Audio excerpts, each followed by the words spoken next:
இன்றே டவுன்லோட் செய்து உங்கள் ஃபேவரட் ஷோக்களை என்ஜாய் பண்ணுங்க.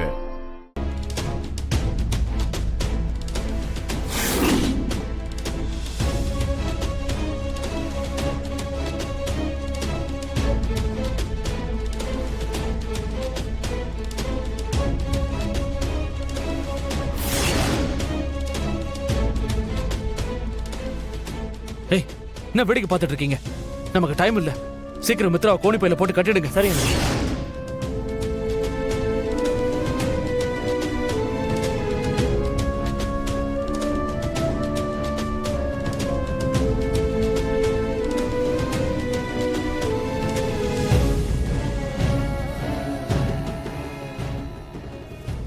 சீக்கிரம் கட்டுக்கடா. என்னையா பார்த்துட்டு இருக்கீங்க?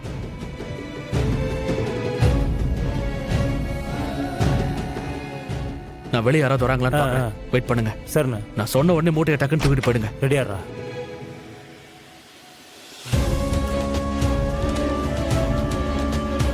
யாரும் ஒன்று போலாம். சீக்கிரம் வாங்க, சீக்கிரம்.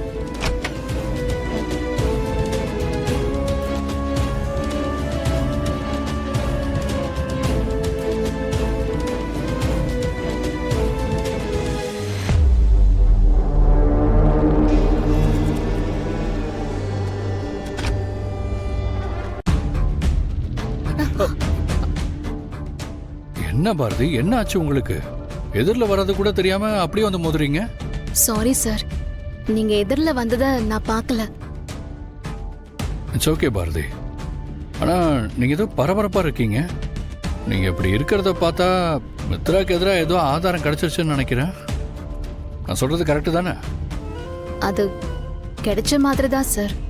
அப்புறம் எதுக்குங்க இவ்வளோ டென்ஷனா இருக்கீங்க? இல்ல சார், நேத்து நைட்ல இருந்தே இது சம்பந்தமா ராஜேஸ்வரி மேடத்தை பார்த்து பேசணும்னு இருந்தேன். ஆனா அவங்கள பார்க்கவே முடியல. என்ன சொல்றீங்க? பாட்டியை காணுமா? ஆமா சார், எங்க போனாங்கன்னே தெரியல. அவங்க எங்க போயிருக்க போறாங்க? வயசானவங்க கல்யாண வேலையை அங்கங்க அலைஞ்சிட்டு இருப்பாங்க, எங்கேயா ரெஸ்ட் எடுத்துட்டு இருப்பாங்க.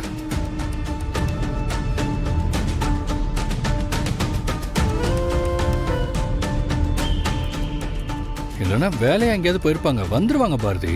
அதுக்கே இவ்வளோ டென்ஷன் ஆகுறீங்க? கூல். ஆனந்த்,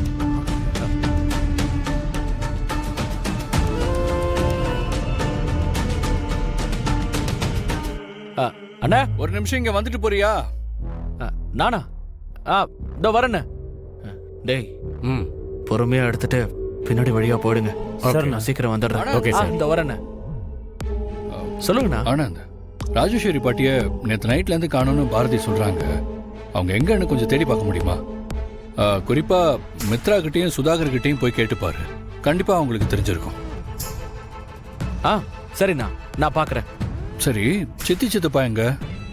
நான் உங்களை பார்க்கவே இல்லை. அப்பா அம்மா 2 பேரும் மண்டபத்துக்கு வெளியே தான் இருக்காங்க. சொந்தக்காரங்களெல்லாம் ரிசீவ் பண்ணிட்டு இருக்காங்க. ஓ அப்படியா?